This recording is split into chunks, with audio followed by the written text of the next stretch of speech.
Hello, ladies and gentlemen. Welcome to the 396th episode of the GeekVerse podcast. And you know what that means? We're 4 away from 400. It's going to be somehow timed with our 6-year anniversary. Who would have thunk? I am the Travis Goes Down Snail, Travis Snail, and I am joined by I am the little piggy, Kirklin Patzer.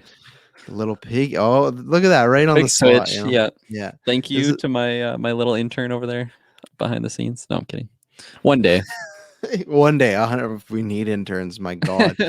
But yeah, here we are again. You and me doing the twofer. You know, it's Jessica's about to have a baby. Taylor's planning for a wedding, so we're holding it down. You know, so Dylan came back for E3, gone for another year. No, Back into the mist.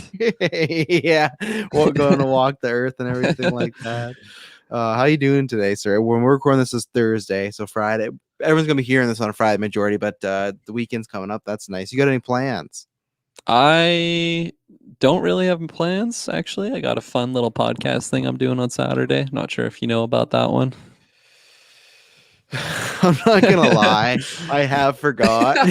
It's in my calendar, and I even know because I was talking about this with Heinz. Because next week for Superhero Discussions, I'm going to be on because Long Halloween, my favorite graphic novel, they made into an animated movie, and I said like we review it the Tuesday or Wednesday. Like we've talked about this before Tuesday. It's like oh my god, like it's just a little things like we got a bunch of stuff popping off at Geekverse. We have a lot of switches, you know, little backstage cheats for Geek Ultimate Alliance. There's gonna be lots of shows that are all saying nothing bad's happening. They're just switching days because either scheduling or jobs and stuff like that. So I've been all over the map, you know. So it's but yeah, Saturday is going to be fun. It's going to be the 1-year anniversary of the Geek Ultimate Alliance podcast feed. So we're going to do kind of like an after 9 sort of situation where we're just going to sit and bullshit and talk for a couple hours and have some fun. It's going to be an array of people. I have a few fun stories to tell about Taylor and the trouble he's getting in. Maybe I'll talk about them then. But and then I on Sunday I think you're also doing something too. So you actually have Absolutely some stuff going on.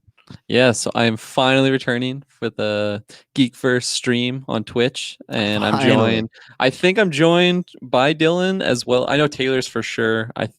Dylan gave me a thumbs up, and I'm just gonna take that for he's joining. So expect all three of us. Or was that just a thumbs up for you too? Good job. Like, yeah, have fun. I don't know. I'm gonna hope that he's joining. But no, I'm very excited because we're gonna be jumping into Overwatch. I think we've all had a little bit of experience with that game, and I think it'll be fun because it's a game that's fun with friends, and we'll get into. I'm sure we'll have some laughs and just some good time. So tune in noon Pacific Standard Time, and for all that more Overwatch importantly, fun. just watch his Twitter because that if any changes happen, then you know. So that is a good point. Yes.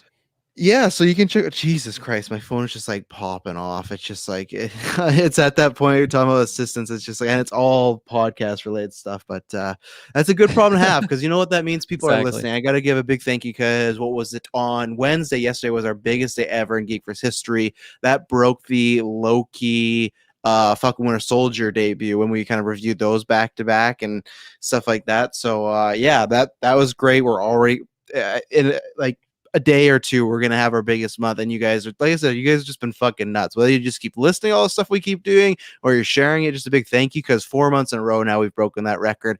Podcast Network's doing really well, so keep listening, keep supporting because we got lots of big plans, and yeah, you'll very much like what we're gonna do. August and September are going to be a little bit busier because people are having babies and weddings and stuff like that. But fall, we're going to be kicking ass. But yeah, Loki we're doing every week. I think it'll probably just be a solo review, but I think I'm going to review Luca this week because that comes out to Disney Plus, the new Pixar movie, free, not even Jessica's paid not one. joining that one. She was so excited for it. Oh, Maddie's in the chat. Look at that. Can finally stay to catch a live stream. And Lander Kirdo, yo, hey, what's up, gentlemen? I don't want to assume, Lander, you're a gentleman. I thought from your photo, but either way, it's nice to see you here. But well, maybe, but she's like, for people to break the fourth wall, she's on heavy bed rest, so she doesn't know. I don't want to say, hey, can you have Luca watched by by this time? Can you do the review? Just out of the blue. Yeah, at the hospital. Like, come on. So no, so I think I'll do that. No promises because sometimes life can happen, but that's the idea. And then next week we got Fast and Furious. Every week we're doing Loki, so check that out. And then Black Widow's coming up. July, the comic book draft is happening, which is gonna be a lot of fun. We have new rules, so we're keeping the 10. We're doing some special shakeups and whatnot. We'll have Black Widow, all the big franchises. Keep your eyes out. It's going to be tons of fun. This is not happen till next year, but I have an idea for a film draft and an idea for a video game draft as well, because lots of people have stressed that they like the draft. So I have some fun things cooking for next year. So stay tuned. As always, head down links below. You can find the video, audio feeds, everything we do here. And most importantly, go over to Patreon. That's where you can support us if you really like what you do.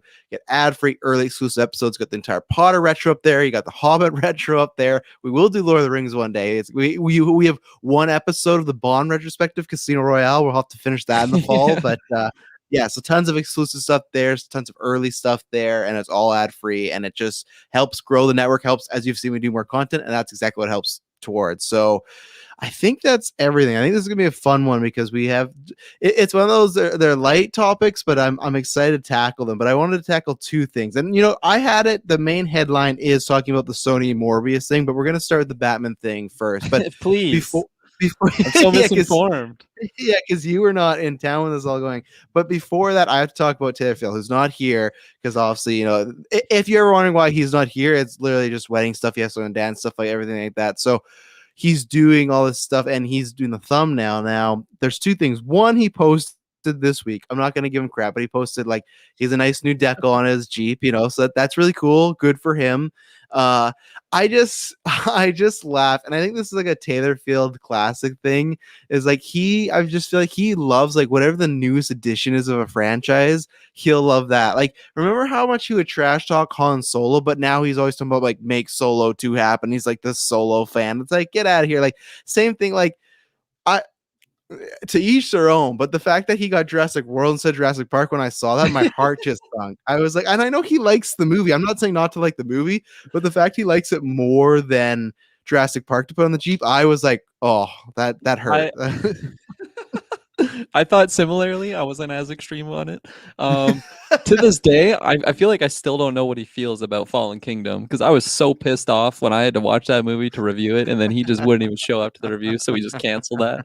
I still want an explanation for that whole shebang, and then he comes around, got Jurassic World, played it on his Jeep, which it looks nice, but at the same time, yeah, I can't believe he didn't review that movie. So I'm gonna hold him to the pitchfork for that reasoning for sure. Well, he did end up reviewing it. We did end up doing it because this is all under the rug. Oh yeah, this is all water under the bridge. But I was like, and I can definitely be like this 100%. I completely admit it. We saw Jurassic World: Fallen Kingdom, and I was just ripping it to shreds, and ripping it to shreds, like kind of doing the like, if you like it, you're dumb. I never said that to Taylor, but in retrospect, like even Emily and Kyle are like, yeah, you were a little too harsh on that movie. A little harsh. And he was like, I don't want to be on the review if Trash is going to tear it apart, because I really liked Jurassic World. And I was like, well, then I don't want to be on the review. So we had like a stalemate. But then what happened is people, like, it's so funny what people on Twitter all the time will either just come to you. Actually, lately we've been getting some positive stuff. I'll have to shout them out. Somebody said some positive stuff about our Loki's review, a new listener, but it's either like something negative or if you've missed a cast. And that weekend was, where's your Jurassic World review? And it's just like all the people are asking for it. So we came together and we're like, let's do this. And Dylan was pissed too, because he was out of town. So one day, like I said, we're gonna do a commentary track and we'll talk about it. But I definitely feel less attached to it now. I just couldn't believe what I was watching back then. So there was that situation, and now we're going to get into what this is, but the long and short of it, as far as the Batman story goes, there was, and I guess I'll tell this story first before I get your opinion, that Harley Quinn, which I'm actually fully watching right now, great show on HBO Max. It's the animated series. It's like very X-rated or M-rated, everything like that, but the showrunners were talking about the story about season 3 coming up, and they were saying about how with villains they can get away with a lot more than with a hero. And the reason is they had pitched a scene in this series of Batman going down on Catwoman, and DC was like, no, you can't do that. And then like, what do you mean? They're like, heroes don't do that. And then they're saying like, oh well, are you implying like superheroes are selfish lovers? And they're like, well, no, we just want to sell toys of Batman. And if he were to do that act, that would maybe hurt toy sales. Now we're going to get into like the do's and don'ts and the whole Twitter and like everything like that. But so there was this image. It's been talked about all week now. Like it's been just a meme and everything like that. And Zack Snyder tonight posted something on Twitter and Instagram. He posted something that said canon, and it was a picture of Batman going down on Catwoman. Now I'm going to show this because Taylor's little heart was trying to talk me out of it. But this was the photo right here. Yeah, and he posts that to social media. Now I said to Taylor, and it's a full-on like cartoon drawing of Batman going down, but there's nothing, there's no nude. It's all like he's definitely doing something down there. But either way, he posts that, and it's been going wild tonight. So I said to Taylor, like, oh, that has to be one of the little clip outs in the thumbnail, and he's like, no, we can't do that. So it was actually, now that I'm talking about this, is exactly the same situation as DC. This is the exact. This is. Oh my god! It is. Was he trolling me? No. No, he was serious. He was dead serious. Because I sent it and I said, "You gotta make this the thumbnail from Small Oranges." And he said, "Oof, I think that's too on the nose without a censored cover there. That's definitely sexual content. The web is still filled with young people." And then when he said that, I said, "Fuck off." And he said, "It is." And I said, "Yeah, but our audience isn't." Yeah. Oh my god, I can't believe. And then he's like, "That's more an after image." We literally just had the same conversation that the story's about. Oh my god. This is crazy. So yeah, he just DC Harley Quinn me, and then he was like, "Oh, he can't use it." But then, Kirklin, do you see what the YouTube thumbnail is? No. Let me pull I will here. I'll see if I can. Okay, so I can pull up here. Let me put the brightness on my phone, and people know this with the podcast. Look at the left corner there of Batman and Catwoman. Now he put it in there. I said, "Oh, you used it after all," and he was like, "Oh, well, I still I covered it up a little." No, if you look at the image, no, he didn't. I just said, "Oh," I sent him a gift being like, "Oh, good, compromise." But oh, come on, camera, come on. I'm looking at it. I don't know. You're looking at it now. Yeah. So the viewers can. And he's like, "Yeah, I covered it up." It's like, no, you didn't. You still see Batman's little eyes just get down to your there. knees. Yeah. So at first I thought he wasn't gonna put it in. So to bug him, I had this prepared so he couldn't do anything about it. Because I got really mad, just like Jurassic World thing. I was.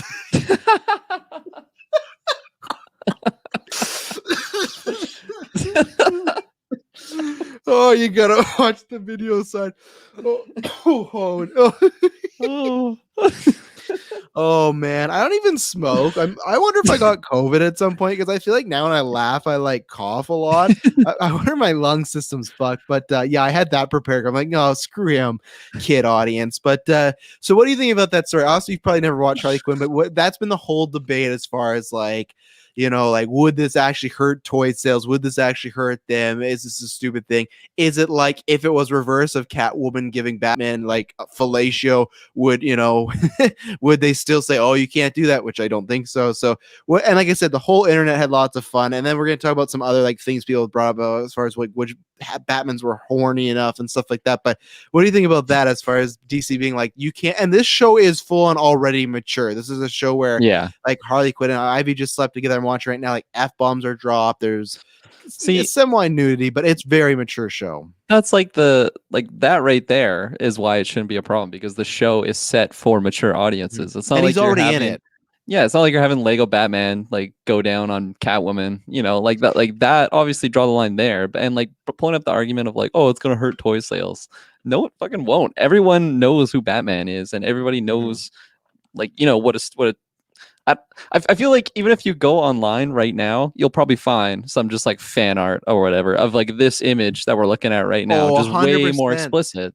I don't know where Snyder got this image, is so made for him, but for DC Alliance, I did that thumbnail and I had to look for images, and oh my god, it's the Raylo thing, the images people draw. And I have to say this, which great, it's my favorite superhero, but everybody made Batman have the most massive cock in the world. Porn outrage. I'd see these images, I was like, this isn't even human proportionally, right? Big D's in town.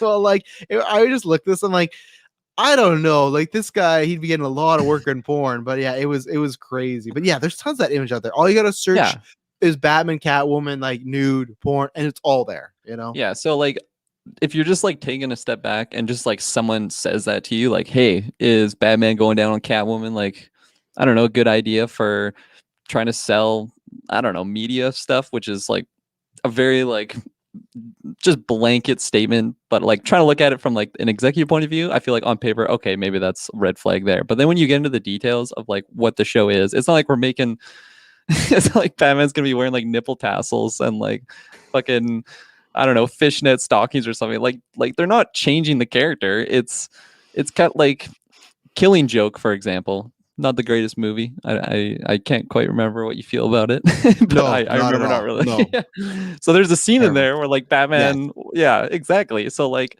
we've already seen something like that on screen. I don't know. It's kind of cut away, but like it's already That to me happened is still before. worse as far as implied. Like he's like one, like it's Batgirl, who I always just feel it's kind of creepy already, but it's also like one of his friend's daughter, and it's Yeah, like that to me is worse than this. Especially Catwoman, yeah, and Batwoman are like established couple. If you follow comics in the past 5 years, they've gone married, and some iterations they've stayed married. So before it was a lot of will they, won't they. I think after 50 years, writers were kind of like, oh well, we can't do that anymore. We've done it so long, and I like them yeah. being married as a couple. It's like they're becoming more synonymous as like they are fully combined. So it's like I don't know. This isn't like like, and it's just like you said, this is not like 50 Shades. And even then, like if it was, it's like this show is like that. It's always making jokes like that, but it's like it's a pretty like tame act unless you grew up in like I don't know 1960 or Yeah, something like that. exactly. So it's just and like that's the thing where this show is going to debut. I can't remember if season 2 did, but this show's going to debut on HBO Max.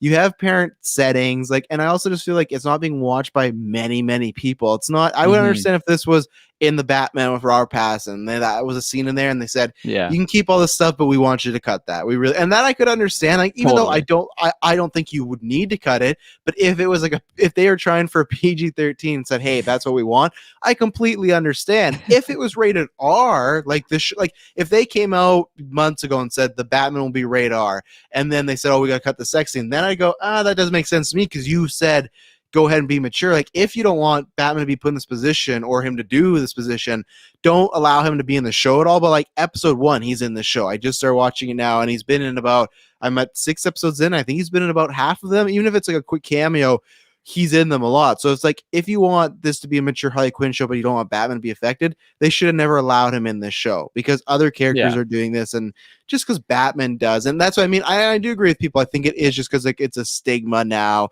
as far as like there's these studies about like in film, like I can't remember what the test is. There's a name, but it's like how much screen time do women have together, and how much of the conversation is about them talking about like another guy or being in love, and like the stats are like ridiculous. Like it's like that's how you can tell like they're an actual fleshed out woman character. It's the same thing like studies show like there's many sex scenes that are just very male like driven, stuff like that. And that's where if this was the other way around, I doubt they wouldn't have a problem with this. But it's just I don't know. Don't cock the bat.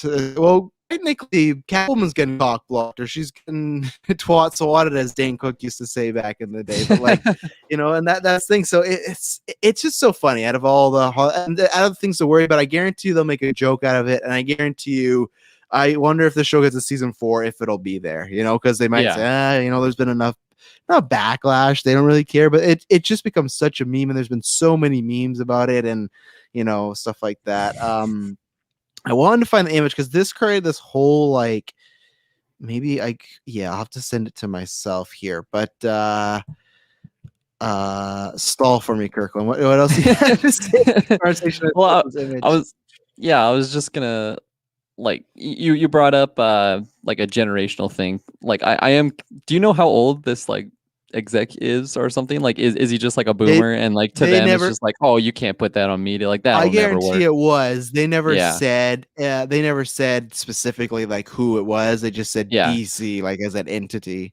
It like just like if I was, I don't know, hearing it like third hand, kind of like what like what's happening right now, like I would just picture someone that's just like so out of, I don't know, the loop on that stuff. I feel like just people like our generation are just so much more open to things like that. So it's like, why not throw that shit in? And like just in regards to like the specifics of like what what the scene was, I have no problem with them doing that, but like I still would potentially have an issue if it's just like a random scene in there, like maybe they're fighting and it just like happens to go like I don't know, like I remember watching The Killing Joke and then the scene between Batman and Oof, what's her Batgirl. Batgirl.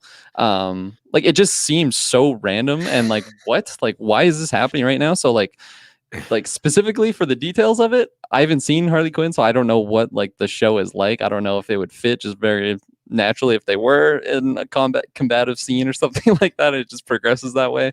I have no idea what to pull from, but I think just like shooting it down is just not helping. I don't know, creativity as a whole, and just trying to expand on what you can do with these types of shows. I'm not saying specifically it has to be like oral sex or something like that, but just I don't know, like you're just gonna get so constricted if you just keep like shooting down these types of things. You look pretty excited. Did I stall good enough? Christian messaged me and said the Moon Knight Omnibus Volume 2 is coming out March 2022, which is exciting because that means this bad boy right here sold very well, and that's good because I want Jeff Lemire, who's my favorite Moon Knight writer. He did a run in 2016. Obviously, that's 2016. This is just like I can't remember what the first date of the story is, but it's like the oldest of the old stuff. So like to get to the new omnibuses, the new volumes, these have to sell well so I can get more of them. So every chance you get, you pull out the omnibus. We get it. You got big books. You got big books now. You're smart.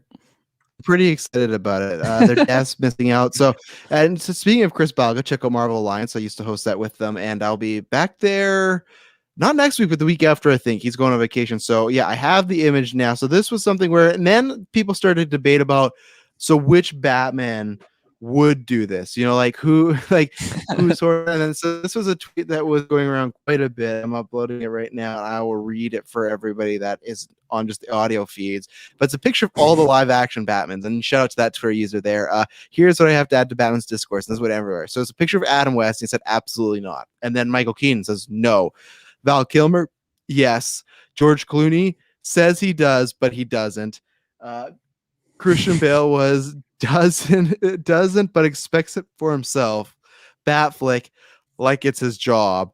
And then Robert Pattinson, yes, but I don't want to. So I'm gonna go on like a mini rant here, and then you can respond how much you want, because I know you've watched Michael Keaton, but we still gotta watch these other ones for GeekVerse. We will, but people saying absolutely not for Adam West. That might be because like the age that he was in the 60s, but like if you watch him, he's a pretty suave guy in that series. Like he's all like him and Catwoman. Like if you watch Batman 66 movie, like, and he falls in love very easy. So I don't think absolutely not. If it's just the era, then maybe, but his persona, yeah. Michael Keaton, I'm gonna return to, because that's the one, and I'll ask your opinion. That's the one I'm the most whatever on. Val Kilmer, 100%. And you haven't probably seen Batman Forever in a long time, but I was talking about this with somebody because somebody had said, no, there's no way Kilmer. I'm like, no, out of anybody, he is the most horniest Batman.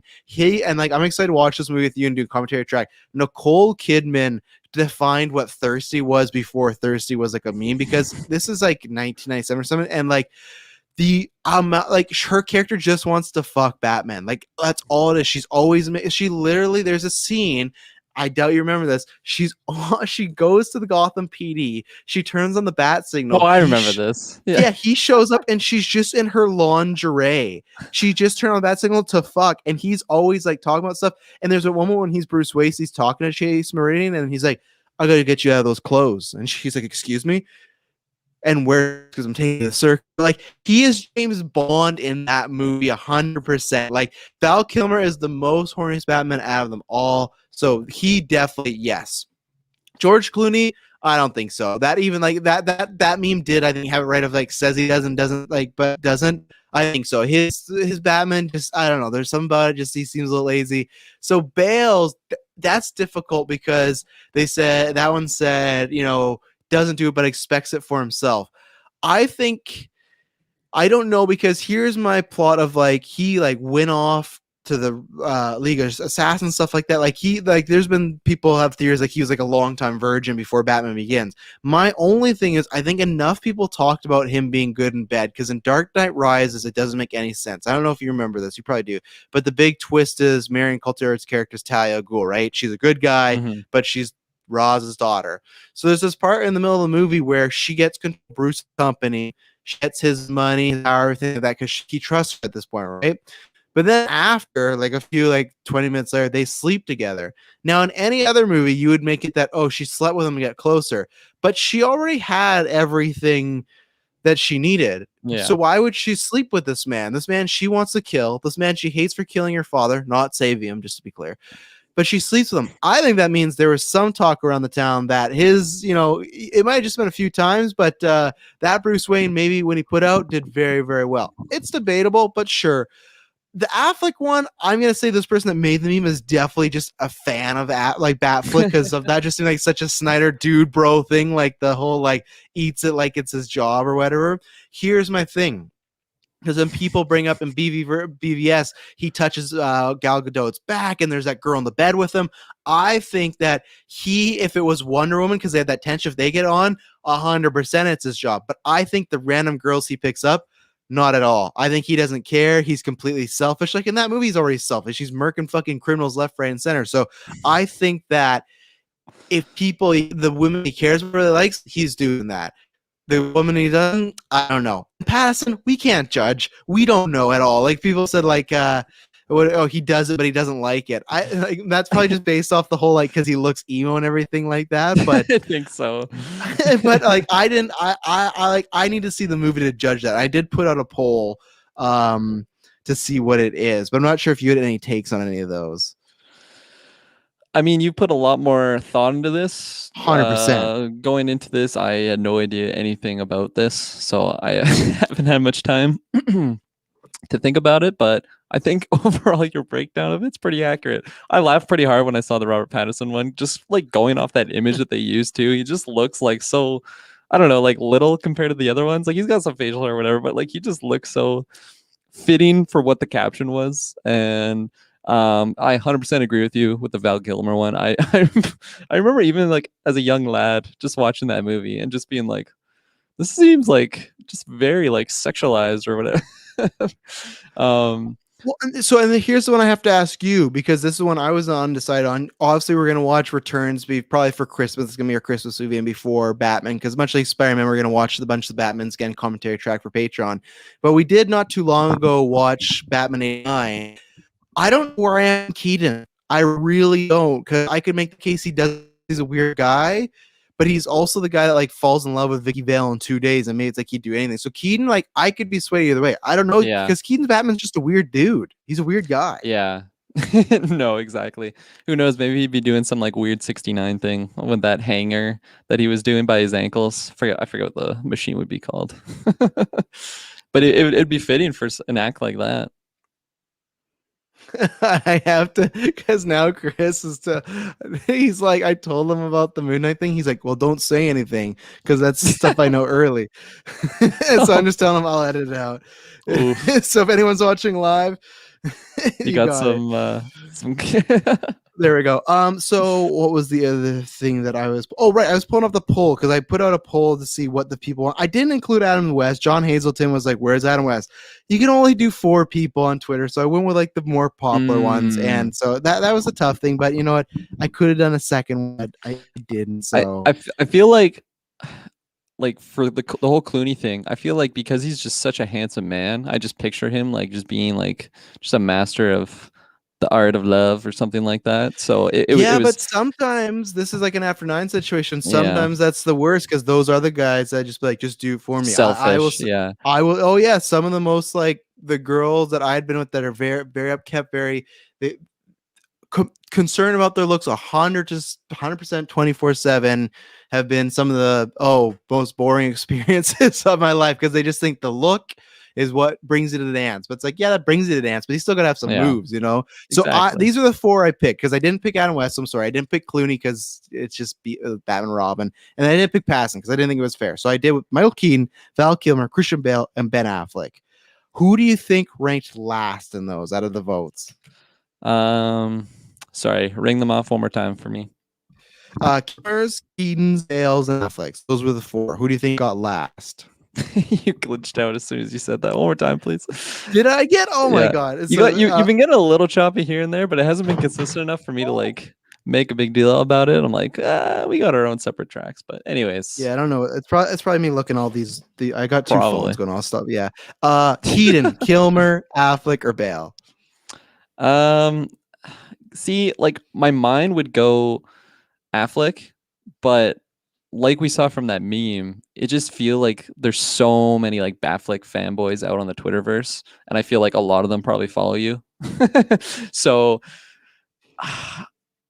I'm gonna say, let's go Keaton. Was Keaton last? He was second last with He was second 13%. last. Who was Second last? last. It was Affleck with Oh, it 12%. was Affleck. It Okay. was Affleck. See, okay, I should have went with my heart. I was trying to overthink the question. I was trying to, I don't know. So get who too won between Kilmer and analytical. Bale? Kilmer. It got to be Kilmer. He did with 50%. Yeah, see, there's some smart people out there. They remember that movie. Oh yeah. Oh, 100%. And wasn't she wearing like a coverall thing, or not a coverall? What's it called? Like a Corvette. Yeah. Not a Corvette. She's wearing a Corvette and coveralls. Has a whole car on her body. She had like a see-through like robe or something. She does. It is like to me like a corset, like body piece. And no, she has a robe. This is the thing that doesn't make. I can't wait to do this commentary track because she's already on Gotham PD roof with just a robe, like a very revealing robe. Maybe and then she has that under. She just took off like a public masturbator or something. Oh, maybe she does have an overcoat. You might be right, because in a robe, but even then, Jim Gordon shows up to the Bat Signal also in his robe, because they make it seem like, oh, what's going on? But like there's that, and then there's also like the scene that like very suggestive. Batman Returns, like I said, was the thing that made me a man, but this was doubling down when he shows up to her place and she just wraps the like classic 90s, like has the body, like the blanket wrapped around her body, and it's like, oh my goodness. And or I guess no, she denied him because she said she was in love with someone else and it was Bruce Wayne, but he was happy because that's still him, you know. So is that the one where he like smiles? Yeah, he walks away and he's like,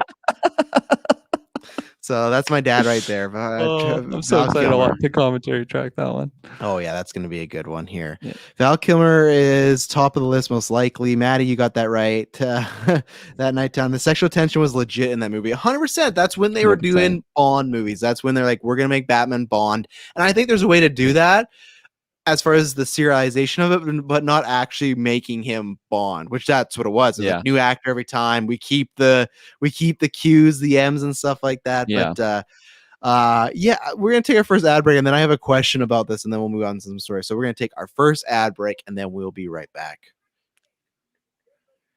And we're back. So I'm going to trigger some people. Probably that listen to the podcast network. You trigger people every episode. Come on, I do 100%. I'm going to trigger people with my Bethesda take, because I tweeted out that they shouldn't apologize. And a few people are like, oh, I don't know. It's just like, nah, come on now. It's a business. So I want to say something, because like I'm not going to shout the person out, but there's just one person I follow that I did have them muted now. But like they had popped up. It was one of those that someone else had a conversation. It's one of those like you don't want to, because they follow you, don't want to unfollow them because it makes it seem like there's beef. I don't have beef with the person. Their Twitter's just annoying, and they just tweet about don't want beef. They just tweet about the same thing over and over, aka just Zack Snyder. And for me, it's like, okay, I don't mind that, but when your Twitter personality is just one man or one film, it's enough for me. I don't care if you tweet about, but if it's like that's all it is, I've seen enough. But they had like someone else had responded, so it was like, oh, this person's muted. So I questioned, see it. Of course, it was about BVS. And my thing is like, it's so funny because we live in this bubble, and I know a lot of people that follow me that watch BVS, stuff like that. But like, what's the last time BVS was brought up to you in the real world? Because the last time it was brought up to me was in 2016, and I'm not talking about like us. I'm saying someone on the podcast, something like that. Like I know we refer to BVS and stuff, but the last time I talked about it was, like I said, in 2016 after the movie, and the person had liked the movie. They liked the movie but didn't like Affleck. It was weird, but like. They like I felt bad because there was a whole group of people, and I liked the movie, but I don't like love it. Everyone was shitting on it. This person quite liked it, but everyone was just shitting on it. But like, it's just so funny. Like, it is a movie because people always bring up of like, well, you know, it must be special because everyone keeps bringing it up. But for me, it's like, I think it's just the same fucking people that keep bringing it up over and over. But that's what I was gonna say. Like, what's the last time like a regular mainstream GA person brought this up to you, like that film up to you? Yeah. Honestly, probably like same thing around the time when the movie came out, other than, you know, our group of people, because and I don't count us, we're fucking geek weirdos. Just that type of movie, I feel like the average person, I don't know, I work with all sorts of people, but like maybe just a 40-year-old mom comes up to me and she's like, oh, you know, like I put on Batman vs Superman last night, I just really enjoyed it. Like I feel like that's just a rare thing, and I 100% agree with that statement that you made, where it seems like it's the same group that are just saying the same things. So yeah, I agree with you there. Yeah, and again, hey, I'm all down. Restore the Snyderverse. I'd like to see him do more and stuff like that. But I also am at the point where it's just like, man, if it doesn't happen, that sucks. But I respect the tweet he did today. But it's like I'm fine with other stuff too. But I just wanted to bring it up. You know what I'm not fine with is Sony getting their grubby hands on Marvel. So this is a interesting story because Tyrese. Tyrese is doing press for Fast and Furious that comes out next week. Check out me and Taylor's review when we do it. He was asked if Morbius takes place in the MCU. He was also asked like some question about the release date, and he said it was coming out in October, and Sony had to come on and be like, no, it's not coming out in October. And then he said that it was in the MCU, and like there's been some implied of like, oh, maybe he didn't understand the question. That's fair, but this is what to it. He said it is in the MCU. It's in the Avengers movie. That's what he said. Sony like maybe he said no. He was pretty accurate with what he was saying. Yeah, but I think he just means like the same way our parents just think Marvel's Marvel. I think that's what it is to him. Like, but who knows? Right. Either way, he said, and that caused Sony to come out and put out a statement saying that it's not in the MCU. So, like, I want to ask you if, like, we talked about this weeks ago, but like, and everyone's been like, you see, Morbius isn't in the MCU, but it's like, I think this is so fucking unclear because as our thumbnail picture is, it's of Michael Keaton. So I have two things to bring up against this, and then I get your opinion as far as. One, let's just call spade a spade. Michael Keaton is in the trailer. Now, does it specifically say Michael Keaton as Adrian Toome's Vulture? No, but I would assume he's wearing the same tracksuit, prison tracksuit he was in Homecoming. He's in a Spider-Man movie. I'm going to assume he's playing Vulture. So, alas, he would be the same character from the MCU in this, but then also remember a few weeks ago we talked about the Sony, like one of their presidents or vice presidents being like, oh, after Venom 2 and after No Way Home, like our connection plan stuff, it's going to make a lot more sense. And to me, like if they weren't connecting or crossing over, what would there be to make sense? It would just be like, nah, we're not doing that. But when he's like, there's a lot more to make sense. So some people are taking this as, oh yeah, Morbius isn't. I'm taking this as they might be connecting or they are going to connect, but they just don't want to spoiler that because I don't care what people say. Michael Keaton, at least it appears, was playing the exact same character he was in the MCU. And to me, that means he is in the MCU. Yes, you have stuff like the Netflix stuff and Agents of S.H.I.E.L.D. that's reference the MCU. Actually, I guess I'm wrong because Nick Fury made some appearances in Agents of S.H.I.E.L.D. So I guess, like, what do you take this as far as, like I said, we've had a guy say, hey, stay tuned. We'll have more information about that. You got Michael Keaton, but then you have Sony putting out a statement, no, Morbius is not in the MCU. So where are you on this?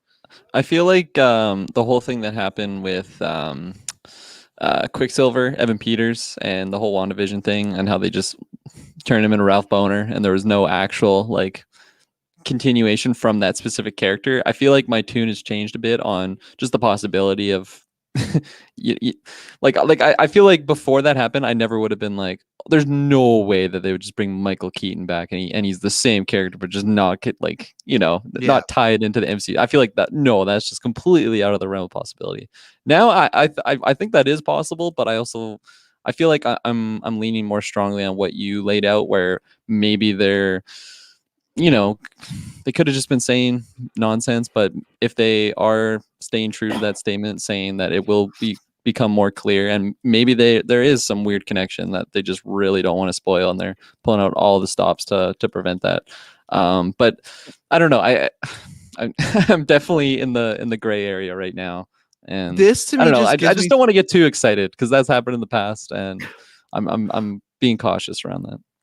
100%. Like this reminds me of a situation way back in the day where I seen a girl for a while, and then after a while, like obviously the relationship wasn't going well. So that's how I got this. You start going, oh man, I miss being Signal. You do this, and there's like the chase. And then when I got back to being Signal a few months, I was like, fuck, this sucks because like the chase is fun to a point, but then sometimes you get chased out, and that's what this feels like. This feels like this is the girl that can't decide like if you're serious or if you're not serious, and that's the thing where it's like with Sony, MCU, and Spider-Man, it's like they can't decide like, is this actually happening or is this not happening? And so like obviously not minor spoilers, I guess spoilers for Loki. So skip 10 minutes, I'd say, if you don't want to be spoiled at all for the last episode. But do you think stuff like, and like I said, last warning, stuff like a certain maybe Lady Loki dropping a bunch of reset bombs that are spawning a bunch of new variants and time portals, is that maybe how we get there? And is that how maybe that's how originally it wasn't? Because like I always say in Venom, Tom Hardy's character, Eddie Brock. I just call him Tom Hardy's character. Eddie Brock doesn't like. You He's don't like want to give him that alien. title of Eddie No, Brock. I really don't. I really don't want to call him Eddie Brock, but he's like aliens. Like he acts like they don't exist. So clearly he's not in the Avengers world because the aliens have invaded multiple times. So is that a way where it's like it is kind of like a window or a branch the same way as Toby and Andrew coming over might just be like because we hit a reset bomb, it messed up some variants or timelines. And like I said, that's what they're trying not to spoil is it will be connected, but maybe through like a Spider-Verse sort of, you got to jump through a portal, take a left on a right and get to the Eddie Brock world. I think that's totally possible, honestly. And like we're heading into the multiverse. I think a lot of wacky stuff is going to be done, especially when you're bringing in players like Andrew Garfield, Toby, and I feel like I would be a lot more confident in just the possibility of this is the Sony world. It is its own universe, but since we're getting to the multiverse, it makes sense that they can cross paths because we're already getting some weird stuff crossing multiverse wise. But I feel like my only like pushback on that is just how like unsynchronized like Sony and MCU, Marvel and Sony have been in the past, like especially like just with the stuff with the whole Spider-Man rights and that whole like standoff thing that they had. I feel like since they had that conversation, I feel like since they had that conversation, it doesn't seem like they've been on the same side from the get-go. And I feel like the whole multiverse stuff has been, in the works for a while now. Now, with that said, it's pretty easy to just be like, okay, yeah, we've signed the contract. I think it'll work out. So since we're getting to the multiverse, we can easily just slide them in there. I think that definitely is possible as well. But I still just have a little asterisk because of the whole diciness between the two companies. I'm just trying to do the math in my head because the last Spider-Man came out in July, and I think it was like August-ish when that kind of like breakup happened. So it was like a month after. So I'm just trying to wonder. After, I think, yeah. Yeah. So I'm just wondering of like, we have this movie coming out in December. Are we gonna hear if there is a new like? I feel like if there's a new deal, wouldn't they put that out before? Because I feel like that would get people even more excited of like, oh, we've signed Tom Holland again with Sony and MCU. So we're going to do more movies together. So go see Spider-Man No Way Home. And we can't wait to keep working together. I just feel like, I wonder too if it is a situation where they're waiting till after so they can see what the movie makes money-wise. So then Sony or Marvel can demand for more, demand for less. Like, I guess that's probably it. They want to see how it does. But I really hope we hear something beforehand. But at the same point, I'm fine with Tom Holland going to the Sputnik universe. I don't want that coming to us. I don't want Morbius and Captain Marvel. I don't want Venom to be a member of the Guardians. Not these characters, at least. So, and then my last thing is like, because I don't think we talked about this, but people have been bringing up this, and I want to get your opinion. Do you think there's any shot that wouldn't be Toby's because the Venom, unless it's variants. But do you think there's any shot they are setting up that universe with Venom and Morbius for that to be Andrew Garfield's Spider-Man's universe? Because a lot of people are saying that's gonna happen, like after No Way Home, like they're gonna do movies again with Andrew and that in the universe. I don't see that happening because you could make that as a universe, but I just don't actually see Andrew doing a more Spider-Man. I could see him doing this one-off and maybe more like crossover stuff of like, oh, Spider-Man teams up again, but I don't foresee us getting I don't know, like I don't foresee a lot of things, I guess, because look at all the stuff we're getting. Michael Keaton's coming back as Batman, so crazier stuff has happened, but it's just like I don't know if I buy the whole Andrew Garfield's going to be that Spider-Man over there, and then we're going to have Tom Holland. I don't know. Yeah, no, I don't chew with that. I feel like if it was a character that everyone really, really liked, and then there's some weird thing that just for whatever reason we weren't able to get the third movie in that trilogy, then okay, maybe I would have given more stock to it. But when you talk about everyone's favorite live action Spider-Man, I've never heard someone say Andrew Garfield, and might sound harsh towards the actor, which I don't want it to be. It's just that's the way it is. And I feel like looking at it from the actor's perspective, like I don't know, like it would be so weird of coming back and just being like, oh, I get another chance with this role, and like, you know, everyone's gonna love me so much more than it. Like it I feel like that would just be a weird situation to put yourself in. It's like, just Yeah. go do other type of things. And I'm no actor, but I feel like that's what I would want to do. So yeah, I don't think that's really possible. I think it's pretty low chance of that happening. Yeah, and then I was gonna mention, it looks like around August was when like the disagreements were happening. You said Okay. July, the movie came out, and then September, late September is when they cut the deal. Yeah. So That it's like a short time window from when the movie yes. comes out to, yeah, it's pretty crazy. Yeah, no, that from July to September. Yeah, because July the movie came out, and then August the breakup happened, and then September they signed the deal. So, yeah, it's gonna be interesting. I just don't know what their plan is here with Sony and Morbius and No, whatnot. yeah, But you know, they all say it's gonna make sense, and we're gonna get Venom in September, Spider-Man December, and then Morbius in January. So, if yeah, it's some sort of plan, we're gonna see it unfold very quickly, like within months of each other. So, yeah. yeah. I mean, just for, you know, a fan of Spider-Man and just these types of universes, I really hope that if they do have this crazy plan in the works, I just hope it's not leaked. I hope it's not some like weird side actor is just like, oh yeah, they're totally connected, and he just like completely Like spoils Alfred it. Molina did Yeah, with Doc exactly. Ock. Yeah, oh, they Exactly. DH'd me. Oh, it's right after Spider-Man Yeah, 2. he gives like all these details. Like, I really hope Yeah. something like that doesn't happen, because I want to like be in the theater and just being like, holy fuck, I can't believe they actually have this. Like, that will get me so excited on just like retroactively, even like, you know, like Will the it? lead up movies. I think so, honestly. Maybe I'm just I'm like, on the other side where I might want to know about so I can prepare myself in the theater. Like, oh mm. boy, here we go. You Yeah, I'm know, the but no, opposite though. I feel like I never want to like get spoiled in these things. Obviously, it's hard when we do this. We do newscasts breaking down all these details, yeah. but Maddie says, Patreon supporter. So always, Maddie, thank you very much. Any chance the scene from the trailer with Keaton gets cut from the first final film and it just ends up being deleted scene or something?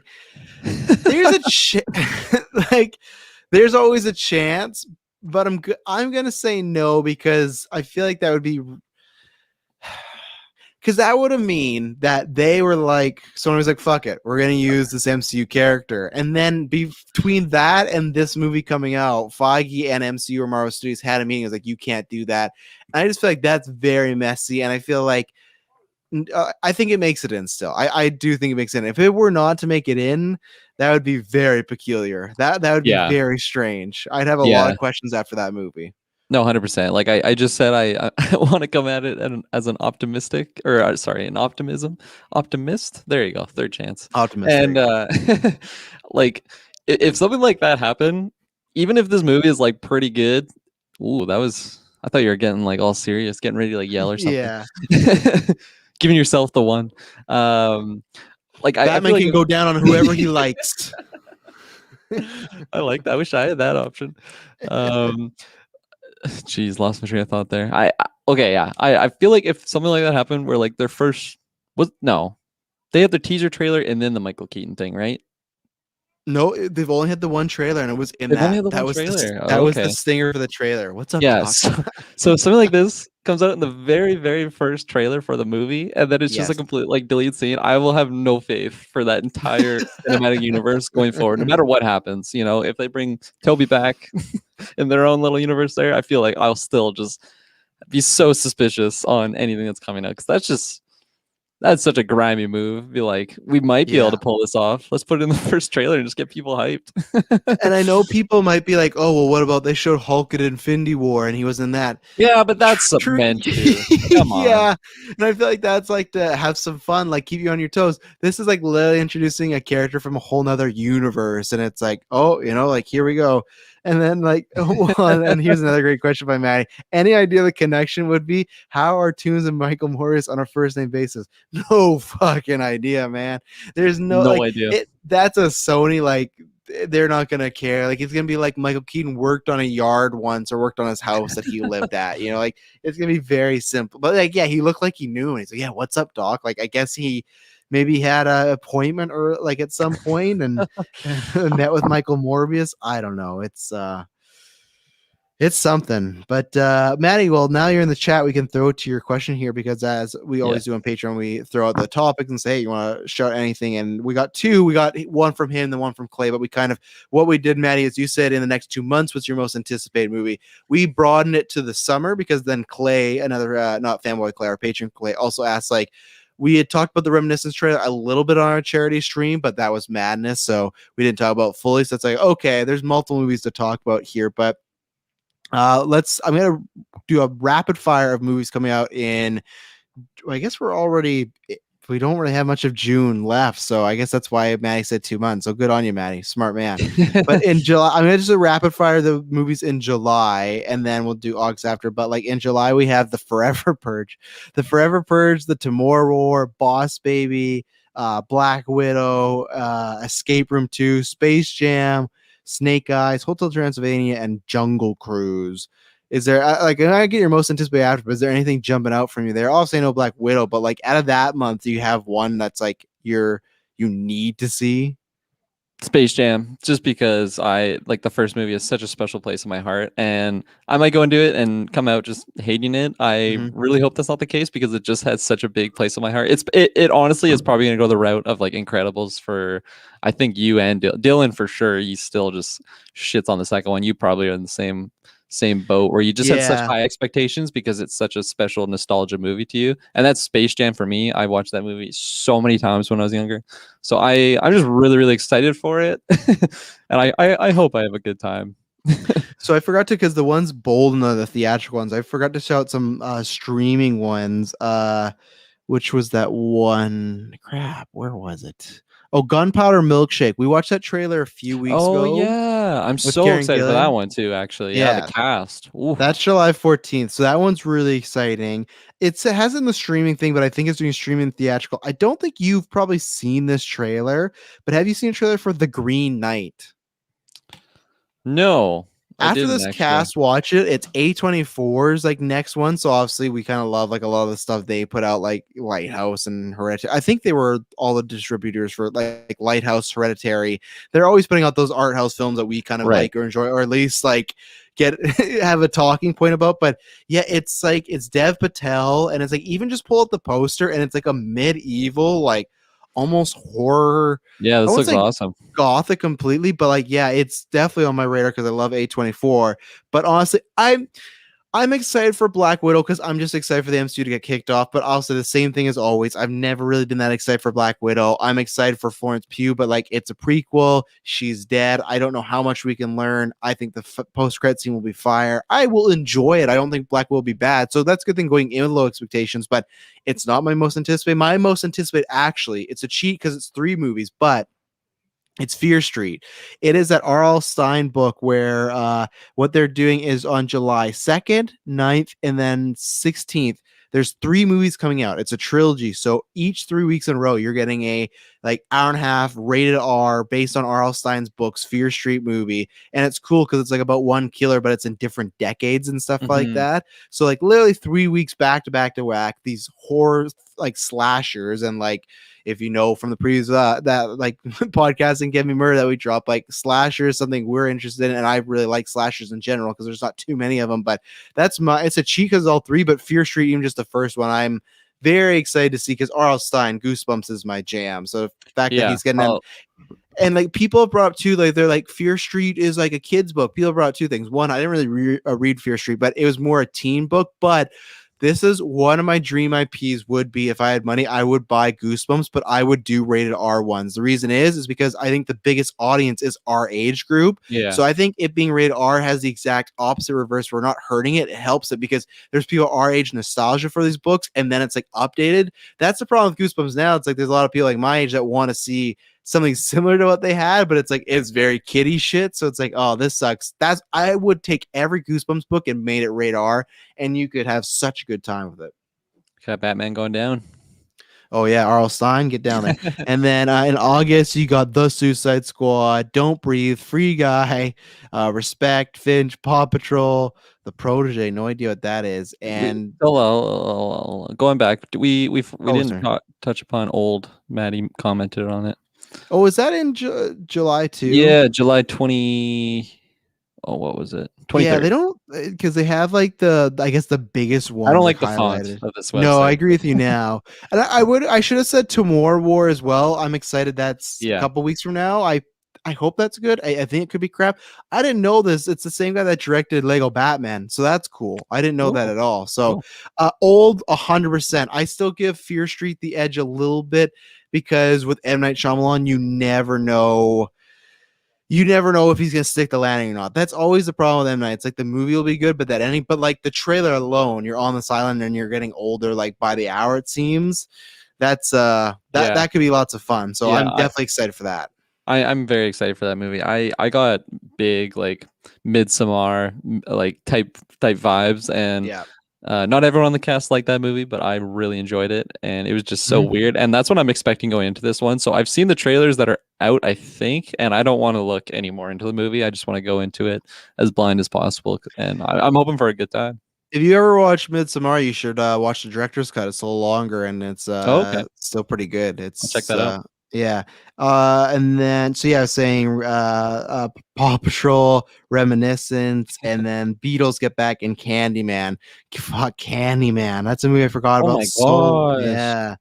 That movie's coming on my Jeez. birthday. Yeah, that's It was like crazy. so long ago when we saw that Yeah, trailer. that movie, I think when we did like a preview, I was like, it was either in my top 5 or close because it's just like that woman's directing Captain Marvel 2, or sorry, Yeah. The Marvels. Fuck. Oh So my. they must have some faith in her. I love Yaya Teen the Second. So that one's excited, but like the reason to shout this out is because Clay shouted out my most anticipated movie of the summer, even like more than Fear Street, is Reminiscence with Hugh Jackman. That trailer, and like so, we talk about just minorly on the charity stream, but that trailer looks so fucking good. It's Hugh Jackman being like a noir detective, like you got Blade Runner vibes, you get Bond vibes on the action, total Inception vibes, which is funny because I didn't know this at the time, but the person directing it is Christopher Nolan's sister-in-law, so it's very funny. Yeah, so because his brother and her work on the show Westworld, which I Oh yeah. loved the first season, and I never watched anything more because I would follow behind season 2, never started it, and it's very mixed. It's very like people saying they hated it or loved it, and then I was like, oh, should I watch it? I think it's on season 4. I just got to binge it because the first season, if you like, even if I've you heard just it's watch really good. I gotta check it out. even if you just watch first season, Kirkland, you'll love it for the video game person. It's so cool. It's like almost Oh, sometimes like okay. Red Dead the show. Like it is Hmm. so well done, and it's like very Yeah. meta, but I know they can write well and stuff, but the trailer of just like this idea that you kind of go to somebody and instead of like a drug or something, you're just reliving memories and stuff like that. And I said this on the charity stream too, that like Hugh Jackman, he's done some movies since Wolverine or Logan ended or happened, but like they've been few and far in between. Like I feel like one, he has the money to do whatever he wants, but I feel like because of that, he's like picky and choosy. Say whatever you want about The Greatest Showman. I never saw it, but it was a massive hit. You know, like I feel like he is. I expect good things, and Rebecca, like both of them, Oh, you could make the Rebecca. case for Rebecca.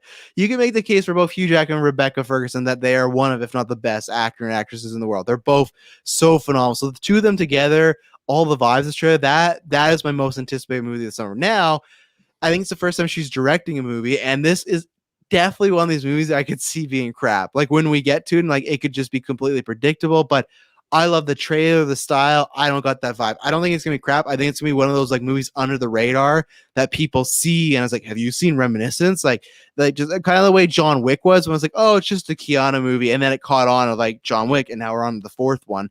Not saying we're gonna get Reminiscence 4 one day, but yeah, I'm that's my most anticipated movie in August, but in all of summer. Reminiscence is the All fire of right now. summer. All of summer, 100%. It's up there for the like, other than maybe Last Night in Soho. I think that's number 2 for me because I thought Last Night in Soho was summer, but it's not. It's in October. But yeah, I think it would go Night in Soho and then Reminiscence. I know we host a geek podcast, but just none of the comic movies really speak to me right now. The most I'm excited for is probably like Shang-Chi, but like I don't really care Yeah. about Eternals yet. Black Widow I have my issues with. Squad, I know I'll end up loving because I love Gunn, but again, I always say I just wish he did something else. You know, I didn't need another team up group hero movie from James Gunn. I'm ready for that in Guardians, but maybe it'll surprise me. Again, low expectations. Yeah. Yeah, I'm just touching upon reminiscent, I just the trailer alone has me sold on it. It's just so like visually like I don't know. I don't know what's the right word. It's just tantalizing. It's just visually Tantalizing. beautiful. Optimistic. And yeah, uh, I like I love the cast, and it's just I feel like it has all the right ingredients for just like a perfect cocktail, and I have high hopes, and I think it'll at least meet my expectations. So I think Ooh. if it doesn't, I think it will be a little bit of a, like if I leave it, and it's just like okay, that was an okay movie, and then I just never talk about it again. I feel like that'll be a disappointment for sure, Yeah. just for all the ingredients that they have, all the moving parts that they have going for it. So I'll ask you this because this is big like a big claim, and this year we'll be going back to 5 nominees because we'll have a lot of movies. Are you expecting this to be a Golden Geek contender for best film? That's a lot because that's the true measurement, like that for expectations. Or do you think no, it's not that high a bar yet? I think it is in the contender. At least to be a nominee, you're saying. I think That's so. what you Yes. Okay. I think just like looking at what's out there. I don't think Jungle Cruise is going to be making an appearance. Oh, I've seen an early screening, and that's the best movie we've ever had. It's gonna clean house like Endgame. Like, I was looking at it's No, going you everything. go Which, ahead. fun enough, Endgame didn't win that year. It won a bunch of stuff, but no, go ahead. I was gonna ask you though for Candyman, do you have because that was like a previous movie or something, right? In the past, do you have experience with that, or it just Yeah, the trailer there's is a whole what sold you? Oh fuck! I just dropped my phone. There's a whole franchise on Candyman. The first one was really good. It was like really ahead of its time. Of like the way Get Out had like a lot of like racial themes and everything like that. Mm. That's what Candyman was doing, but like in the early '90s and stuff. So Oh I wow. think an updated version could be really cool. I like this. Like Yaya Ateen the second. There's like two like I wish you guys would have watched Watchmen. God damn it. I just almost want to spoil some, but it's so good. The twist, I can't say it. It's 6-7 episodes, Kirklin. Just binge it one weekend. Like Okay. you and Oh, Shay, you'll like after Invincible. yeah, after Invincible, right? But like it's either way, he has a very big character role in there and he's so good, but he's also Black Manta in Aquaman. That guy Yeah. for two reasons. One, I think I have him. If not, he's close to my top 10 best actors list. I am making a list one Ooh. time for After 9 because I want to rank it down. But two, as far as just good looking men, my God, that guy is just like, might be the hottest guy in the world right now. Like the outfits, like I just look at him like, man, I fucking wish I like had his body, had his looks. But like, I love this idea of it's not a reboot or sequel like it is, but it's like a kind of a mixture of it seems like he's looking into the legend of Candyman, and they have the original Candyman there, Tony Todd, but it looks like the more he goes into it and looks into it, like the Candyman is taking over his body or his presence or whatnot, and I think that's really interesting. I remember the song music choice was something weird. It was Say My Name. It was like Destiny Child's remake, and I don't know how I felt about that, but I'm just also intrigued too because anytime it's kind of like Chloe Zhao with Eternals, anytime someone gets cast for a big Marvel DC movie, I do want to see their work before because you kind of get a sense of okay, what's their style, what they bring to the table. The same way as like Chloe Zhao directed No Man Land. I like that movie, but I think it's kind of overrated. So now with Eternals, I'm like, I'm not that excited, where other times where I see a movie before and if I love it, I go, okay, I'm really excited. Like on your radar. Yeah, the same way like I didn't love It Chapter 2, but like It Chapter 1 I love, and that guy's doing Flash, so I kind of have a gauge to like, okay, I really like some of his previous work, so I got some faith he could do this, but so Don't Breathe 2 is coming out in August? Yeah, I said this that movie right away. I know, but like this is the same plot that you're laying out. Like when we Oh, talked yeah. about it, he's now the hero. That's what. Yeah, we gotta wait for a trailer because who knows? But that's True. that's what is the synopsis as of right now. I feel like when we were doing the news on just like that plot, and I'm like, are they like in the writer's room right now? Like they're just like formulating an idea for the movie? No, it's coming out, and okay, Oh yeah, no. I feel like I'm interested. just at what I was told what the plot would be, I feel like I'm interested. I'm not excited for it. I'm not, I don't know, scared for it. I'm just interested. Yeah, just to see what they do with it. Yeah, because I was just looking when we were talking about the Reminiscence Cool and Geeks one. As of right now, I have 3 movies that are like a solid that I would at least nominate and talk about. And Raya is one of them for sure. That's my film of the year right now. When you see it, and we'll talk to everybody else, but Quiet Place 2 is definitely up there right now. And then Zack Snyder's Justice League, because surprisingly, we all really liked it. As of right now, that's my list of movies I've seen that are out. Like, I don't think Godzilla would make it. You guys might try to go for Mortal Kombat, but I think by the time we get more movies, Mortal Kombat would be pushed out of the way pretty quickly.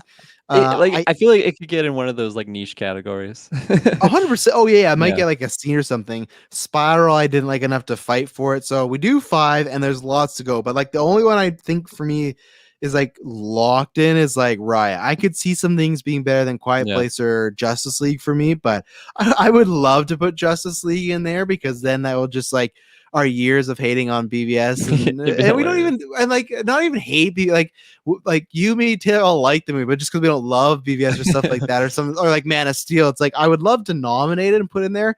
Army of the Dead, no, that wasn't strong enough for me that I don't like. Even right now, like it's not in my top 5. Conjuring, no. Like I feel like some of these movies, like just if they match the quality of the trailer, Reminiscence, Last Night in Soho, like those are ones I'm already looking at, like, oh, those could be in the top contenders, you know. Like it's all the comic book movies to me, which is good, could surprise me, but I don't know. Again, those ones hit a lot of acting performances and whatnot, but I'm excited this year just to have regular Golden Geeks back and be nominated in like full category, not just here's 3. So. I think Candyman has a pretty good chance getting in there. It's hard because we haven't seen the movie yet, but just for what we saw in that trailer, I think it has a really good chance. Or even him as a performance too. 100%, yeah. And we gotta start doing that. We might have to do that as like as part of a draft, start predicting, or like that. People do that with Oscars. We actually gotta start doing that. Like who we think would be our Golden Geeks, and then compare it when we actually do the nominations. That might be an idea. That, like before movies come out in January, though, right? Because that's when so especially with like how much movies have been being like pushed back, it might be a little. I don't know, like let's say I pick a bunch of movies, and then every movie I picked would just get pushed back. Does that mean just tough luck? Or would we like reevaluate? Well, we could reevaluate, but what we could do is, because this year we didn't do every year. If you don't know, we kick the year off with the video games preview and the movie preview. What we do is we go month by month and talk about them. What we could do is in the movie preview have that as a segment as well. Like, do we see any actresses getting a Golden Geek nom? Do we see a picture or stuff like that? You know, and then maybe at the end we have our anticipated, but also our like guesstimation of like what we think will be in the list. So we could incorporate that idea in there. I think that's the way to go. Okay. 2 birds, 1 stone. So can work out. Yeah. So if you had to pick one, what's your most anticipated? Unless you have something else to shout here too. For the whole summer. My last point on the Golden Geeks, I feel like maybe I'm just very optimistic going into this movie, but I feel like Suicide Squad actually has a decent chance of getting on there. I know not everyone really liked that trailer, but I really like that trailer. Especially since like we just, you know, there's no Joker, there's no Jared Leto Joker on there. Oh yeah. And I liked some parts of Suicide Squad, and I feel like the parts that I liked from Suicide Squad is what is being transported into this movie. So I think going into it, I'm actually very optimistic. Again, could be set up just for fail, but I don't know if like you just said, maybe we're predicting our Golden Geeks. I think maybe I would predict that one on there, because it's kind of like a dark horse pit. Not many people would go for it, but I don't know. I love me some Margot Robbie as Harley Quinn. She's a locked, because we all love her here. I can't remember last year. Do you remember who won between her and Elizabeth Moss? I feel like we gave it to Elizabeth Moss. I feel like we gave it to Elizabeth Moss just because of like the more emotional stuff. And Margot has run it before. It was a close run for sure. Snail, did you just flex? Well, Fanboy Clay, I did, but not in the sense of like, look at this. I just like, Kirklin, you gotta admit, like my arms are looking pretty big right now. The reason camera makes it look bigger. Exactly. I saw him live not too long ago. No, the oh, get out of here. And look at my traps right now. Like, look at that. No, the reason is because I'm working really hard. I am 3 pounds away from my goal of being 201, because in boxing that's what a heavyweight is. So I've 201. Yeah, I meant what? Yeah, not 200. It has to be 201. So I am at I'm 198 pounds right now. So my goal in like the next month here is to get to 200. I'm close. I just need probably 2 more. If the gym was fully open, I could do it, but just 4 more weeks because what happened was I was up there, but I cut a bunch of weight like flab. I'm still doing that, so you got to find that balance of like you got to cut and then gain, but the right portion. So that's what I'm doing. So I want to get to 201 and then 220 is the next goal. Then when I'm at 220, I'm good. I'll just stay at 220 the rest of my life because 220 is wrestler weight. 220 is apparently the weight that Vince McMahon would say, like, oh, like, is it 220 pounds? Like, that's what would be like the bar, what you had to be a wrestler. So No matter your size, like height wise, just you got to be 220. well, that definitely helps. Yeah, like if you're like 5'5", he might be like, I don't know, but yeah. So no, I was just looking because like Neanderthal. I got muscles in places where I didn't have places before. So are you eating meat right now?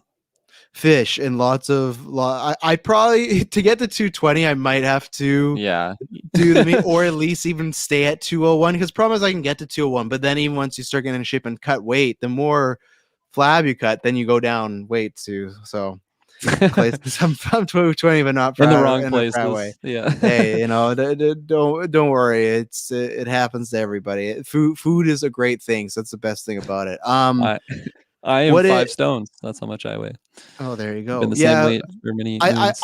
I could see John Cena getting a nom too for best supporting. Idris is possible. I see best scene somewhere. Best film, who knows? Because you also got to remember, like to me, if things go good, I'm feeling like Last Night in Soho, Reminiscence could be locked. The other one that we haven't thought about, but the one I think is uber locked is Doom.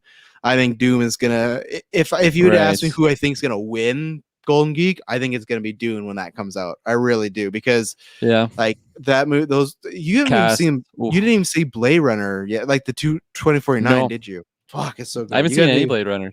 Oh, there's only 2, so easy binge. But like Arrival, great. Prisoner with I've seen Arrival. Yeah. Did you see Prisoner with Hugh Jackman and Jake Gyllenhaal back in the day? No, it doesn't sound so familiar. good. It's about Hugh Jackman and his kids go missing, and Jake Gyllenhaal's a cop, and they're trying to find him. I might get us to do that and like cheat and do like a Denis Villeneuve retrospective because that's his movie. But like it's one of Hugh Jackman's best performances. Really good. Viola Davis is in it. Paul Dano's in it as well. Oh so wow, really good, creepy movie. Zippermouth. Zippermouth, the man himself. Fanboy Clay says Krill for best film. No. Not, but I will fully fight for Emma Stone and Best Actress 100%. She delivers. She's like I said this in my review of like, you know how there's some people that say they don't like the movie Joker, but they love Phoenix's performance. That's me with Cruella, and I don't think Cruella is even a bad movie. I gave it a positive review. I just think it's Disney didn't do a Cruella movie. Like it's spoilers. Kirklin's gonna never watch this probably, but like I am. Shay wants to watch it, so there you go. Well, it's not Cruella at all. She's not dog kill. Like they just took the name and like the idea, but it's not Cruella at all. They change origins up. They change characters.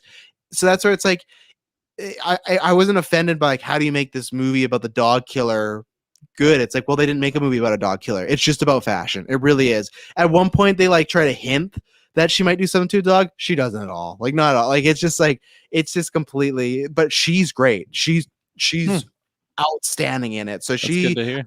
Yeah, I don't know about like I think Margot Robbie's locked. I think the good thing is she didn't win last year for Birds, but she'll probably win for this.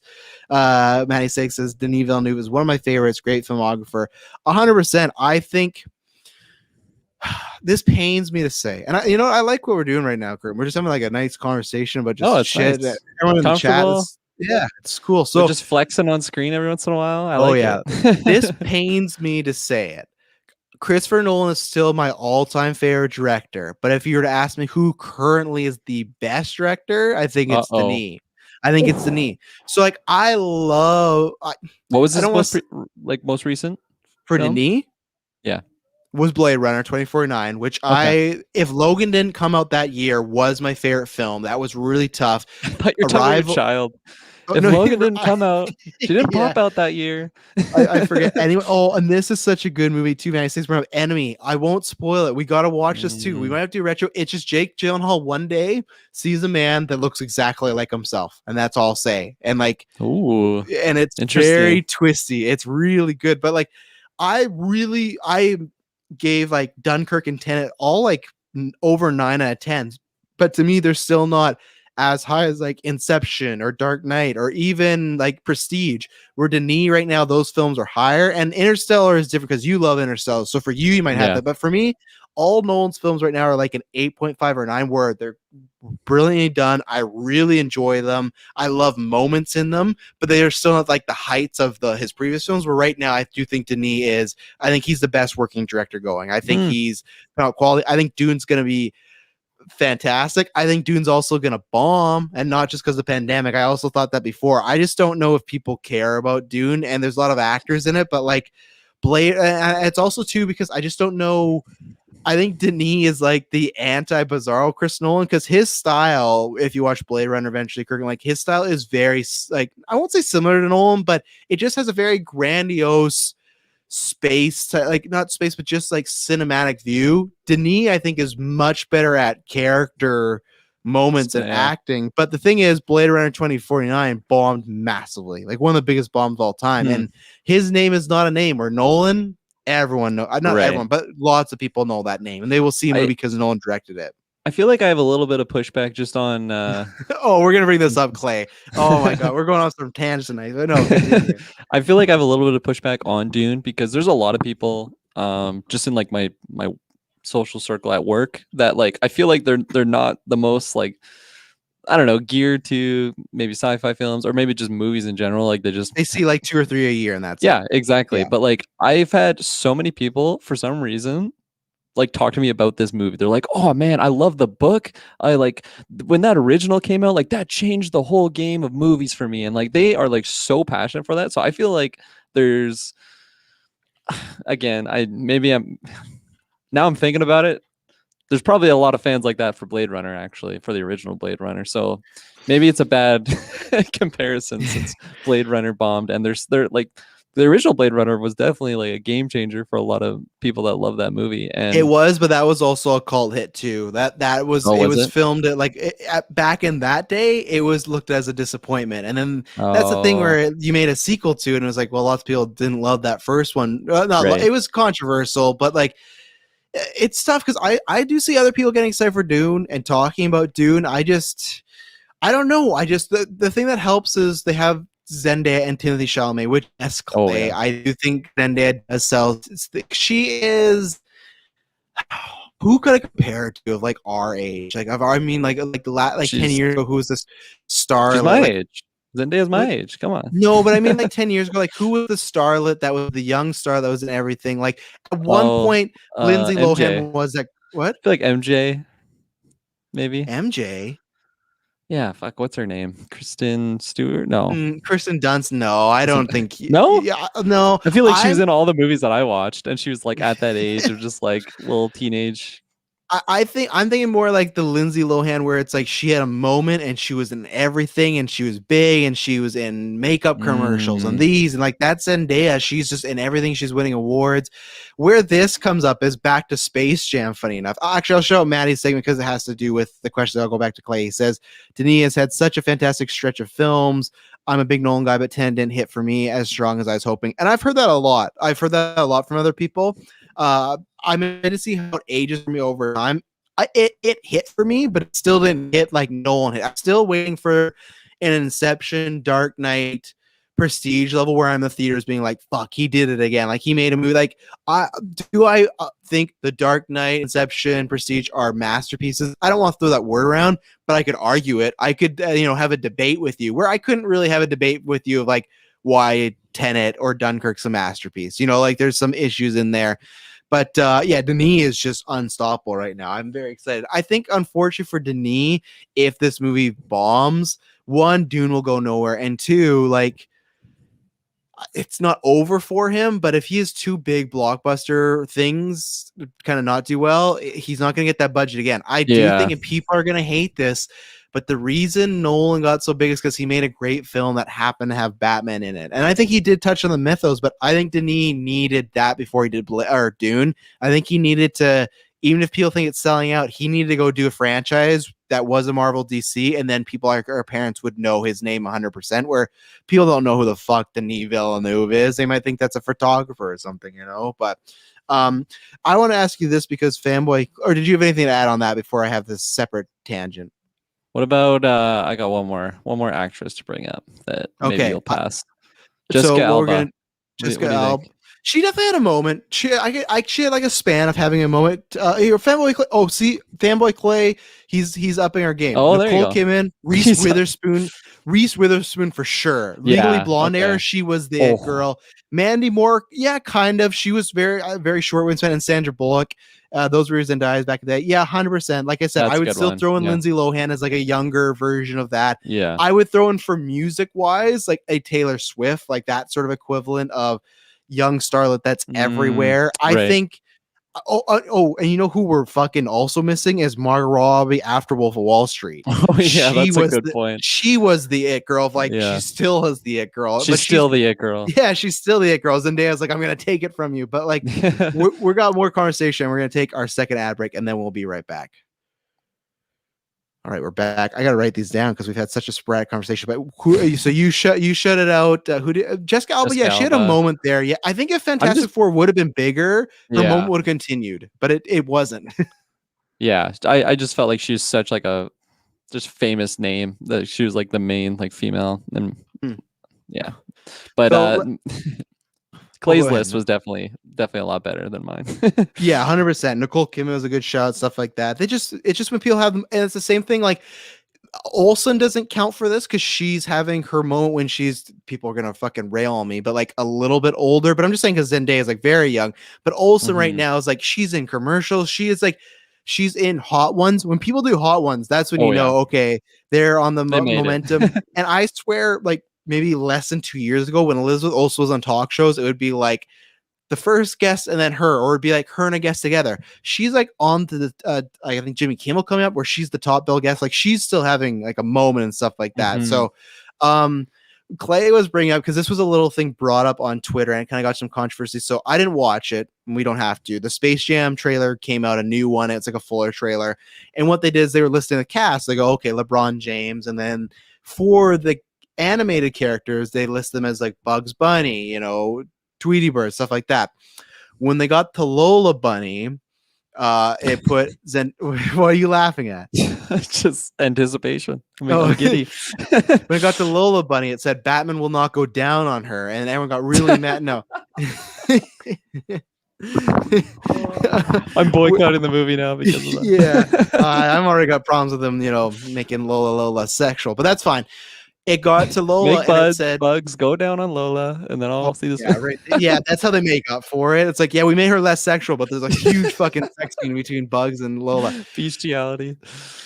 What's not bestiality? They're both bunnies now, right? That's fair game.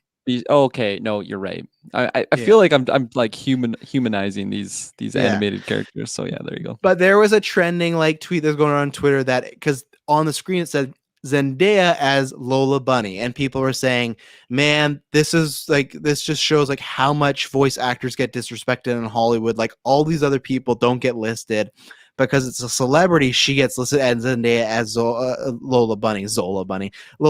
Now, Clay and I got into a debate about this in the GA chat, and I will agree with Clay's stance that it is shitty. It's 100% right what people are saying is like, yeah, voice actors do deserve a lot more respect. They do deserve a lot more credit and praise.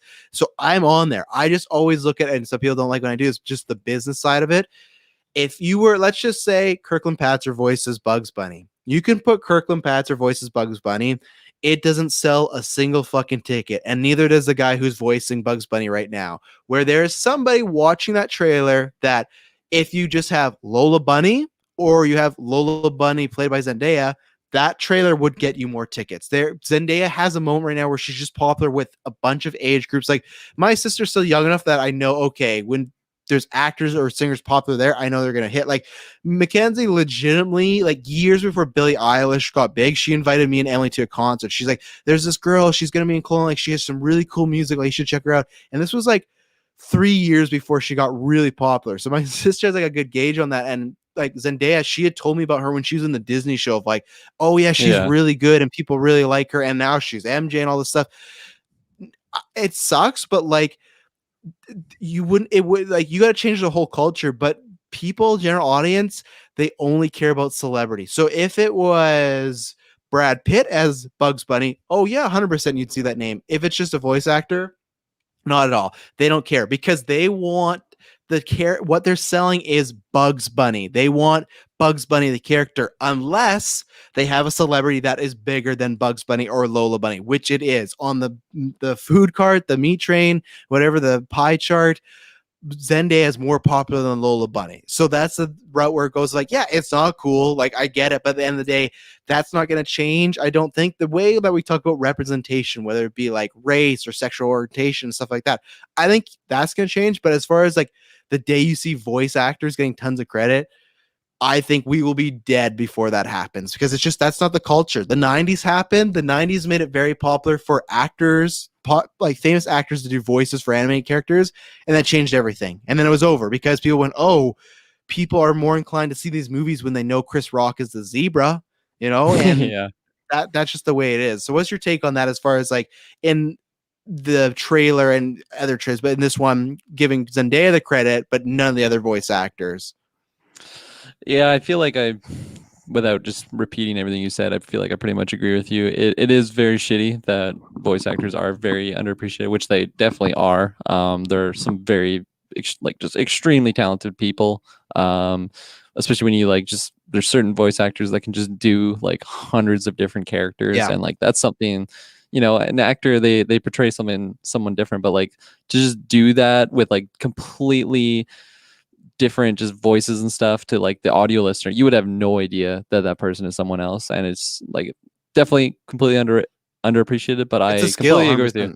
Yeah, Yeah. no, 100%. And Like video just games like are starting to do that now. Like the past few years, we've gotten to like your Troy Bakers or your Nolan Norths or your yeah, Ashley Bailey, I think is from last of. Like now we're starting to get these names where it's like, okay, they're but more famous than celebrity, but that's because that genre is just voices, exactly like what you just said there. I think it shows because that is a video game and it's being showcased at the video game awards. Like where else would Yes. like the Oscars like if they had an animated movie at the Oscars, would they be like talking about the voice actors?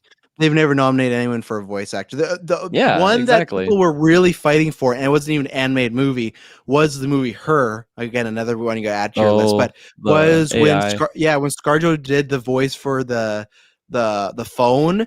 I don't know if you could have put her in Best Actress, but I wish there was a voice acting category, because she deserved to get nominated and she deserved to fucking win, because that performance that's might be her best performance, and she's just the voice, but she's so fucking good. That movie, never, if anyone breaks up with you, never watch it after a breakup. It is just, holy God, it is just like hits you to your core. It is just like, and it's so good on like like technology. Chris Pratt's in it as randomly, but like Oh, wow. I think you could I hope in the future 2 Oscars are voice acting and stunt work. I really want stunt work to get recognized more.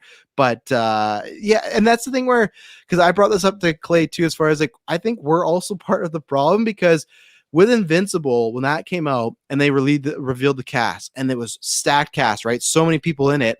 But what happens is we get super excited because there's all a bunch of famous movies in there, or famous movie actors in there. If it was that same show, same quality, but no names you had heard of, there'd be no hype for, not saying the show, but for that announcement of like, look, Mark Hamill, look, what's her name? Oh man, who's the girl from Zazie Beetz, like Stephen Yeun, like J.K. Simmons, like people are getting so, John Hamm. Where also, I love the game. I think this game is a masterpiece. I think it might be my favorite game of all time. But look at something like Death Stranding. The second you get actors in there with Norm Reedus and Mads Mikkelsen who aren't even mega stars, people are like, oh my God, like holy fuck, we got these huge actors in our video game. Like this is incredible. That's just a thing that celebrity has always been. Like, look at how the people, Robert Downey, who's playing a fictional character who built a robot suit, gets paid $50 million a movie. But you have people teaching our kids, or people who are saving lives on operating table, who probably will never see any of, like, you won't even see like not a fraction of that. Exactly. You want to get 6 figures. So that's where it's like our whole system is fucked up. But that's on us, because we just value celebrity. Like we just talk about it, and we just like, that's the thing. So voice acting is tough. Want to shout out Taleric1 says voice might be bigger part of persona than we give it credit. Think Tony Stark, her, etc. Dedicated voice actors. Toy Story. Okay, Toy Story, her, etc. Dedicated voice actors are better at modulating voice for multiple roles. 100%. But that's where, again, I think you're 100% right. But they're never going to get the credit for that, because my final point to this was when I said to Clay, because I said with Bugs Bunny, sure, there's a guy that does the voice, but you could go and get dozens of people to do Bugs Bunny. It might sound different, might not be the same, but you can get dozens of people to do the voice. You can't get someone to do Zendaya's voice. And that's where he said, oh, well, I could just see a bunch of people doing Lola Bunny's voice. I go, yeah, I could too, but they're not paying her to do Lola Bunny. They're paying Zendaya because they want Zendaya's voice. It's marketing.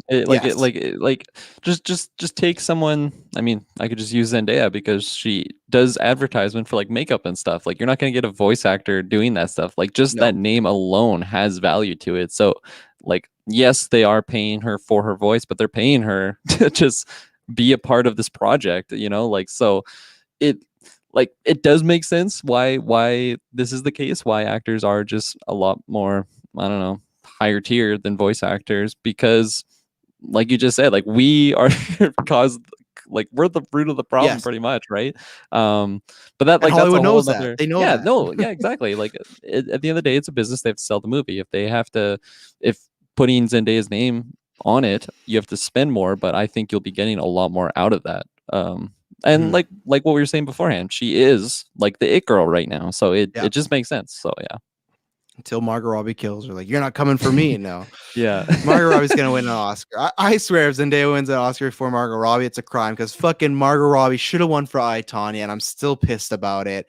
I can't remember who won. I actually think it might have been fucking Frances McDormand, who won two Oscars. I did not think she believed or deserved. I feel like she's only in Oscar type movies. She is nowadays, yeah. And I like her, but I don't know. So after all that, what's your most anticipated movie this summer, Kirkland? Mine's Reminiscence. What's yours? All right, forgot about that. No, that was fun. That was lots of fun. That was good to have some fun conversations. That's what we're gonna try and do. I can't reveal more plans, but in the fall, if we end up doing maybe some more newscasts, whatnot, love to do more topics like that, where it's like a longer standing, like we had a good conversation there back and forth. So that was fun. Absolutely. No, for sure. So I'm not just saying August right now. I'm saying all of summer. All summer. You get one movie. They come in and say you get one movie only this summer. What are you seeing in the Cineplexes or at home?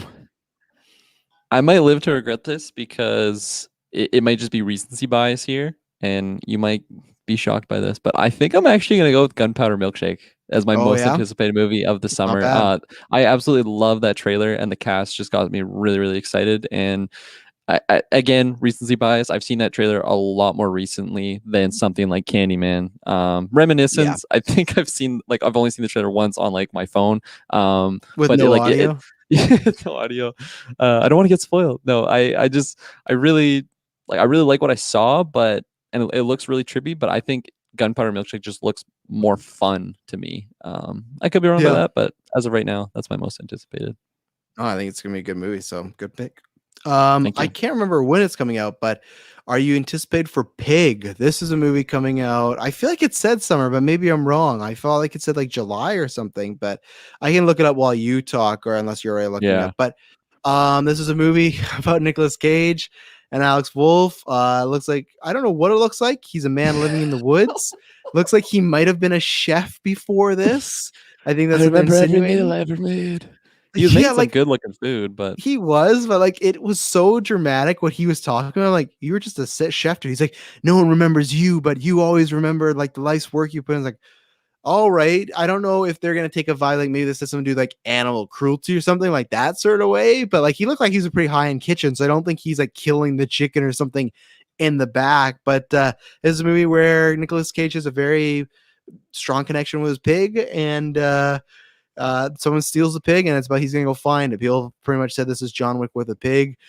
I think there's a good chance we, or at least myself and Taylor, end up watching this, because Nick Cage is Taylor's go-to guy, and I am always down to see what Nick Cage is randomly doing. Alex Wolff, I love, is in there, so it was an intriguing trailer. I do like one thing.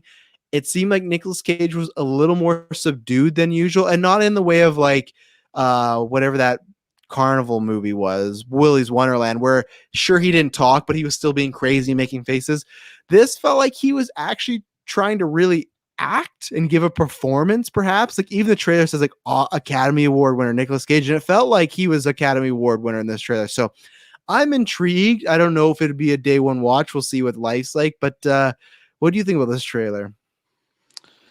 Yeah, I I didn't really like this trailer. I like I do agree with you. I think like it's going for the more serious tone type just feel from this trailer. July 16th, by the way, is the release date. So it is this summer. There you go. My most anticipated.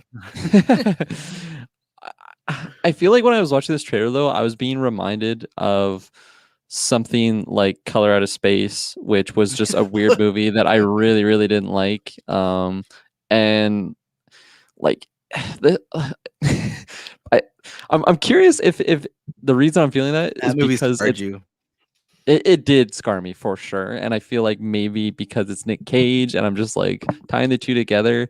But I feel like when I saw Aaron, the trailer, one of our great patrons. Thanks, Aaron, for giving us that moment. You know. Yes, I'm glad I got to watch that movie.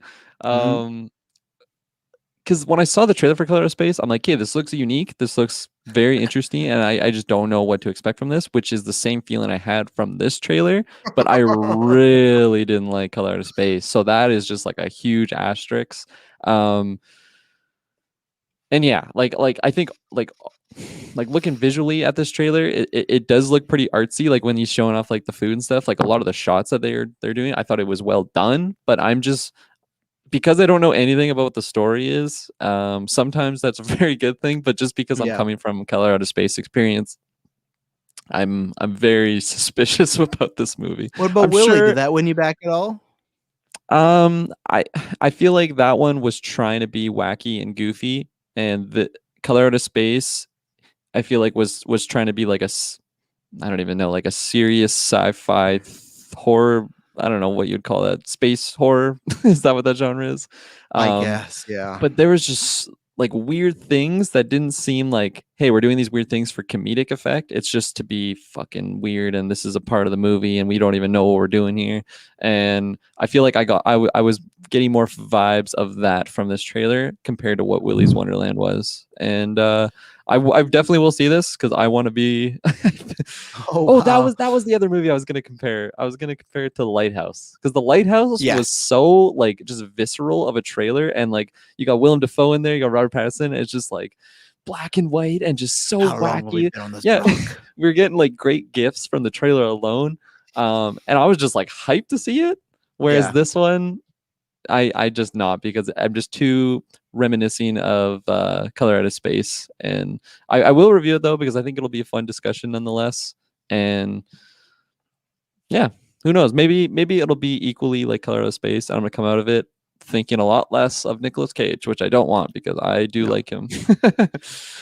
I just love that we're an hour and a half and I still got Batman just going down to town. Oh yeah, I know. Catwoman there. Just, it's great. As we're watching, I'm like, maybe this is pretty dirty. I feel like I didn't notice it. Like zoom, like now that we're zoomed in though, I'm like, I feel like I'm actually seeing some of her genitalia here, but no, that's just the belly button. Is it? Yeah, because that's her like abs. That's where like, because I gotta see the zoomed out version, because I thought like the little line was like her belly button. Let's see, I got and then like version here. Oh no, that's her cleavage. Yeah, there you go. Okay. So we're safe. So our final topic tonight. Again, we went along, but thanks everyone who tuned in. That was fun. Let's talk about quickly this Bethesda thing. This got put in our chat. So Bethesda, Pete Hines put out a statement today that he apologized. He is apologizing the fact that Starfield will no longer be coming to PS5. I don't have the quote up here. I don't know if I necessarily want to read it, because like you said, it just feels kind of, it's cringy. It is cringy. Like it's tough, but like I'm in the state. Maybe it's kind of just the way I was like raised on video games and whatnot. I'm in the state when people even like bitch about crossplay. I get it now because we're getting more and more, but it's just like at the end of the day, like these are separate consoles. It's great that you can do it, and it's great people want to do that, but just like there's a reason why you either buy an Xbox or a PlayStation. And people go, oh, well, you know, years ago they said becoming a PlayStation 5. I don't know. I think people had to be a fucking idiot if Xbox bought Bethesda and you didn't even, it didn't even cross your mind of like, it might be exclusive. We didn't know for sure if it was, but you had to know that was a possibility. And I just don't think this was needed. Sony's been fucking them over for years and fucking them over in a way of like competition. And honestly, I like this because I do want exclusive for both of them. I know I'm biased because I own them both, so it doesn't really matter for me. So I do get it for people that are on a budget, have to pick, but that is the live by the sword, die by the sword. Like, that's why you have to, and I get it too, if it's a way of like, you bought a PS5 and at the beginning of this era, well, even though technically no, because technically they bought Bethesda before these consoles went on sale. So you still had that choice. So not that I don't feel bad. I'm not trying to be dickish. I'm just saying, again, the same way as the Space Jam thing, I always look at it from a business. As a fan, sure, do crossplay for every game. Every game's not exclusive. I don't want, but at the same time, I do still like the competition. I like them having their separate ones because if Xbox does well, then Sony goes, oh, you know what? We got to step up our game, and vice versa. That's the only reason Xbox is doing Game Pass and buying Bethesda, because PlayStation kicked the fuck out of them for a whole generation. If there's no exclusive games, that wouldn't have happened. So I get the sentiment. I do 100%, because Taylor was like, Xbox isn't to blame for this. You can't say that, Travis. This is an Xbox move. I can't remember do you have the quote up? If not, I'll pull it up when you're talking. He said something at the end. He's like, I wish it wasn't that way, or like, I don't have the power, but it will be exclusive. Whatever he said to me was 100%, hey, this was not our call. It's a bummer, but guess what? We have new owners and we can't do anything about it. So that's why when Taylor was saying all this about Xbox, this was 100% an Xbox call. And I think it is 100% a call of like, maybe getting them to apologize, because there was a few months ago where they like changed the price of their Games Pass or like download, like whatever, and everyone backlash against them. They went back on it, and then right away they're like, we're sorry we did that. We're going to think better about our gamers, and we want, like, Xbox always is just they just know, like, which you can say is great for the fans, true, but then you also wonder, is like, do you not have backbone? Do you not believe in the moves you're doing if you're always apologizing? So that's why, to me, this felt like a little of a PR spin. I don't think it was needed. People should, unless you're under the age of 10, you should understand that this was a business and this was maybe always going to happen, you know? But yeah, my initial thoughts of reading the quote, which I'll read it out. Quote, sorry, all I can really say is I apologize, because I'm certain that's frustrating to folks, but there's not a whole lot I can do about it. That's the line right there. That's when right when he said that to me, that was him subliminally putting out there, like, we didn't make this call, but we got to do it, you know? So. Yeah. And like, my initial thoughts of just like seeing this, I'm like, have some fucking backbone, like, be a fucking man, and like, just stand by your business decisions. Like, sure, maybe this guy has a PlayStation and he's like, I've always liked PlayStation and I've always just wanted to play Starfield on my PlayStation, like, whatever it might be, but like, have those thoughts, you know, with your wife after work, you know, just like couple buddies maybe, but like, to make like a public announcement saying like, hey, you know, our company was just purchased for billions of dollars by this company, and now they're kind of being bullies and they just don't want us to cooperate. Yeah. Like we can't all hold hands and sing Kumbaya together around the campfire. Like, I don't know. Like again, I said it before. It just seems so cringy to me, because it's like, you know, I'm not like an executive in a big company like this, and I would never make a statement like this. I'd be like, okay, we are Team Xbox now. It's fucking like, let's tear it up, you know, like, let's kill it on this console with our, and it's just like, I'm getting like, I don't know, it's probably not the way it is, but like, it almost seems like they just have lack of faith of this entire move, and it's just like, oh, this is weird. Like, it's like a divorced parents type situation, and I don't know, it's weird to me, and I didn't like the statement, and I will never like the statement, and just like, I love Bethesda because I love a lot of their games, but I feel like just throughout the years, I've just been losing like faith and respect in them, honestly. Like, if you ever see it, Todd Howard's statement about it was much better, because he got interviewed somewhere else and it came out relatively around the same time, and I can't remember the whole thing, so I'm paraphrasing a little bit, but he said something like, you never want to limit the game, like the gamers of the game it's on, but and then he started to go like, you can purely focus on one version. You can do this. You can like synchronize the vision. That's where it's like, that's where, even if he is like, I fucking hate this. Like, even if they're all like, man, I really wish it was PS5, because even that's for sales, or even just that they just want to do that because they want more people playing it. I get that 100%. But I think Todd Howard's was better. Of like, yeah, you know what? It is you'd never. It's tough for gamers to not get games they want to play. But here's the benefits of why we're doing that. Where Hines was kind of like, yeah, it does suck, but so mopey. yeah, it does suck, but like, oh well, we can't do anything. Sorry, guys. It's just like, even if you're not like, just try and spin it, but who knows? Maybe Howard's gunning for Hines' position, you know?